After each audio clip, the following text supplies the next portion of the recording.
Only 10 days बचे हैं आपके एमएससीटी लॉ एग्जाम्स की। हम जब बात करते हैं, चाहे वो आपके 3 ईयर की बात की जा रही हो या फिर 5 ईयर एलएलबी की बात कर रहे हो, ये बहुत ही ज्यादा इंपॉर्टेंट वीडियो रहेगा। अगर आपने इस पर क्लिक किया है तो वीडियो को लास्ट तक देखना, क्योंकि यहां पर मैं आपको बताने वाला हूं कि कौन सी वो गलती है जो आपको इन लास्ट के 10 दिनों में नहीं करनी है और किन किन बातों का ध्यान रखना है। इन लास्ट के 10 डेज में क्या आपकी स्ट्रेटजी होनी चाहिए, क्योंकि ये लास्ट के 10 दिन आपको आपके ड्रीम कॉलेज तक लेके जाने वाले हैं, अगर आप इस वीडियो को लास्ट तक देखते हैं और अच्छे से फॉलो कर लेते हैं तो।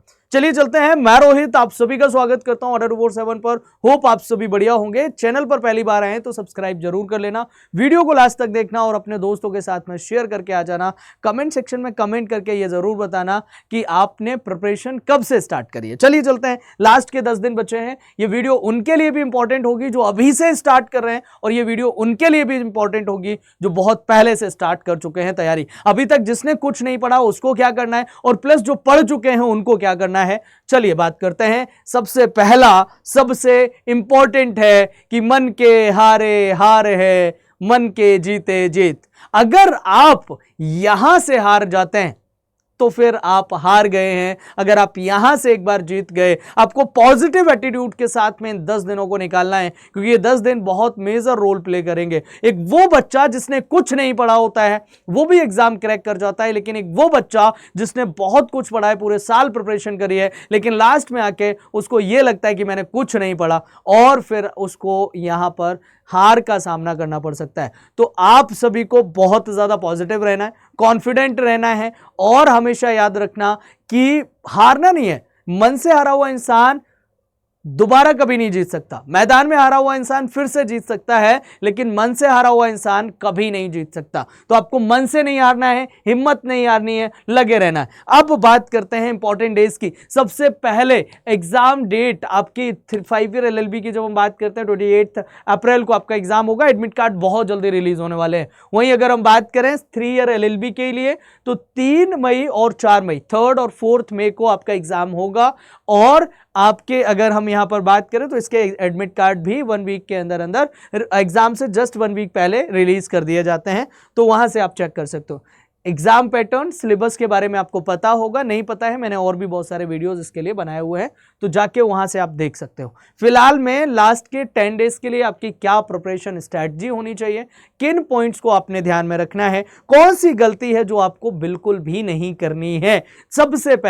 सबसे पहला काम आपको करना है, आपको प्रायोरिटीज में रखनी है चीजें। लाइक कौन से सब्जेक्ट की कितनी वेटेज है उसको प्रायोरिटी देनी है, उसको ज्यादा टाइम देना है, उसको ज्यादा पढ़ना है, क्योंकि नेगेटिव मार्किंग आपके एग्जाम में नहीं होती है। केवल यहां पर आपको एक पॉजिटिव जो है वो पॉइंट मिल जाता है, प्लस आपको कोई भी क्वेश्चन छोड़ के नहीं आना है आपके एग्जाम में। तो लास्ट के जो 10 दिन बचे हैं इनमें सबसे पहला काम आपको करना है कि जिन सब्जेक्ट को आपने नहीं पढ़ा है या फिर जो सब्जेक्ट आप पढ़ चुके हैं लेकिन प्रायोरिटी किस सब्जेक्ट की है उसको आपने प्रायोरिटी पे रखना है। सबसे ज्यादा वेटेज जो रखता है सब्जेक्ट उसको पहले, फिर उसके बाद बाकी के सब्जेक्ट को धीरे धीरे टाइम उसी के अकॉर्डिंग आपको अलॉट करना है। ये बहुत ज्यादा ध्यान रखना कि आपको प्रायोरिटी देनी है आपके सब्जेक्ट को जो सबसे ज्यादा वेटेज रखता है।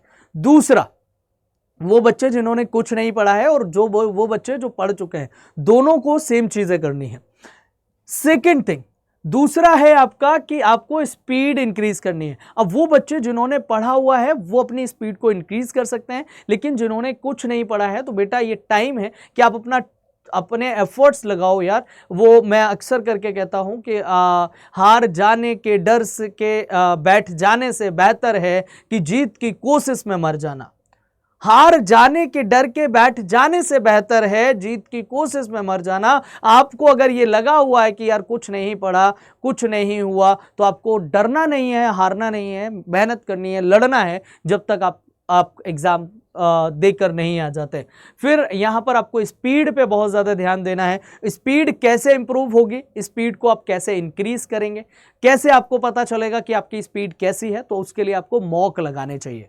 मॉक लगाना बहुत ज़्यादा ज़रूरी है, क्योंकि उससे हमारा एक तो इंटरफेस हमें पता चलता है एग्जाम का कि कैसा इंटरफेस आएगा, प्लस हमारी स्पीड जो है वो इंक्रीज होती है। हम फैमिलियर हो जाते हैं उस इंटरफेस के साथ में जो हमें अभी तक दिख रहा है, ताकि हम एटलीस्ट बहुत बहुत अच्छे से उसके साथ में जब फैमिलियर हो जाते हैं तो हमें प्रॉब्लम नहीं आती। तो वो चीज़ आपको यहाँ पर करनी है, मॉक लगाना है, मॉक जरूरी है। अब मॉक सर कौन सा लगाना है, कहाँ से लगाना है, क्या करना है, उसको मैं आगे बताऊंगा।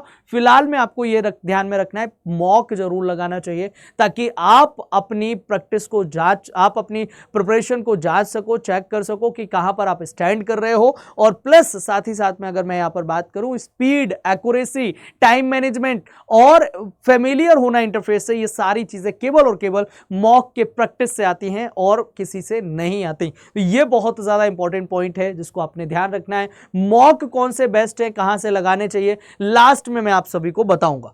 फिलहाल में अब हम आगे चलते हैं।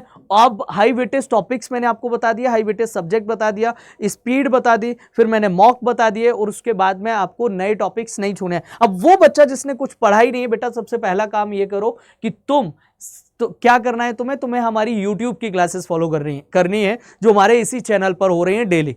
उसका टाइम टेबल अभी मैं तुम्हें दे दूंगा, तो उन क्लासेस को आपने करना है और ज्यादा से ज्यादा जितना आप प्रैक्टिस कर सकते हो, मॉक लगा सकते हो, उतना आपको उसमें लगना है, ठीक है। इसके बाद में आपको पॉजिटिव रहना है, हेल्दी रहना है, क्योंकि आपको इस टाइम पे पॉजिटिव होना आपका बहुत जरूरी है, एग्जाम पास में है। और जब आप अगर पॉजिटिव माइंडसेट के साथ में एग्जाम देने जाओगे तो डेफिनेटली बहुत अच्छा करके आओगे, ठीक है।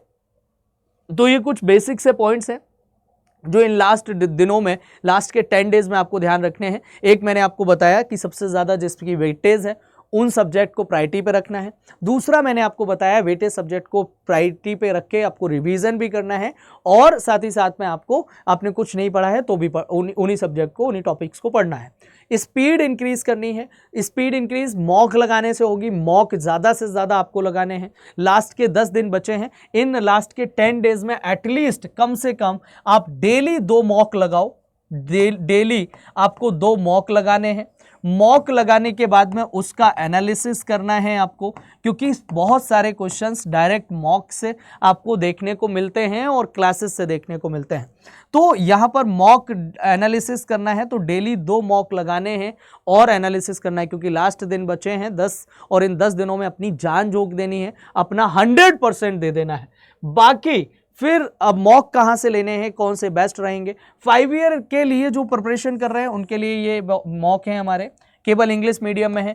3 ईयर LLB वालों के लिए ये 2020 मॉक्स हैं। लास्ट के 10 दिनों में 2 मॉक डेली लगा के आपको खत्म करने हैं। अभी डिस्काउंट चल रहा है, बहुत हैवी डिस्काउंट है, आपको कम फीस में मॉक से एनरोल करने का मौका मिल जाएगा। बस एक बात याद रखना, जब आप मॉक एनरोल कर रहे हो तो आपको ये कोड जरूर याद से डालना है तब, ताकि आपको मैक्सिमम डिस्काउंट मिल जाए। इन केस अगर कोई डिफिकल्टी आप फेस कर रहे हो, आपको कोई प्रॉब्लम आ रही है, आपको समझ नहीं आ रहा है कि आपको क्या करना चाहिए, तो आप हमारी रेगुलर क्लासेस एक तो ये फॉलो कर सकते हो, यूट्यूब की क्लासेस हैं, फ्री क्लासेस हैं, इन क्लासेस को फॉलो करो और प्लस मॉक लगाओ।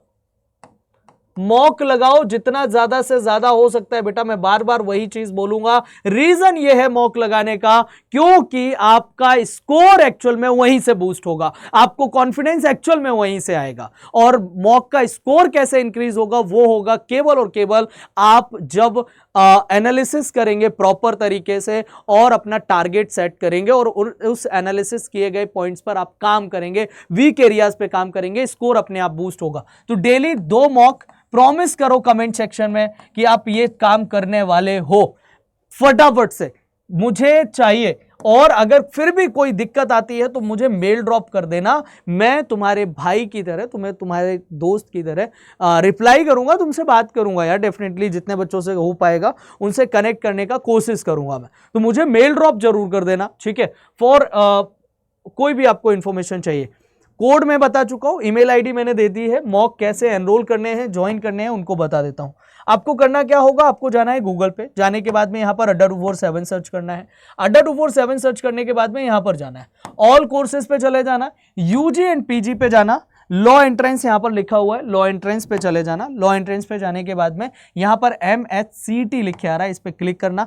क्लिक करने के बाद में नीचे स्क्रॉल कर लेना, स्क्रॉल करते ही आपको 5 ईयर के लिए 20 मॉक्स, 3 ईयर के लिए 20 मॉक्स, आपको जिस भी एग्जाम के लिए मॉक एनरोल करने हैं आप कर सकते हो। मैंने फिर से आपको बोला है, बहुत ज्यादा डिस्काउंट आपको मिल रहा है। अभी बहुत कम प्राइस में आप मॉक को एनरोल कर सकते हो। मैं 3 ईयर पे आपके क्लिक कर देता हूं। क्लिक करते ही आपको ऐसे कुछ इंटरफेस आएगा। मोर ऑफर पे चले जाना, जाते ही यहां पर क्लिक करना है, एंटर करना है रोहित80। ये जो कोड मैंने आपको दिया है, ये कोड एंटर करोगे, अप्लाई कर दोगे तो आपको मैक्सिमम डिस्काउंट मिल जाएगा। मात्र 700 कुछ में आप ये मॉक्स एनरोल कर पाओगे। 20 मॉक हैं, 10 दिन है, daily 2 mock, proper analysis, regular YouTube classes, और देखना आप इन 10 दिनों में फोड़ के आने वाले हैं, मचा के आने वाले हैं। जितना बोला है उतना जरूर कर लेना। आपका रिजल्ट अगर आज 80% है तो कल 10 दिन के बाद 90% होगा। अगर आज आपका 20% है तो डेफिनेटली आई कैन से कि आप 60-70% अच्छा करके आने वाले हैं।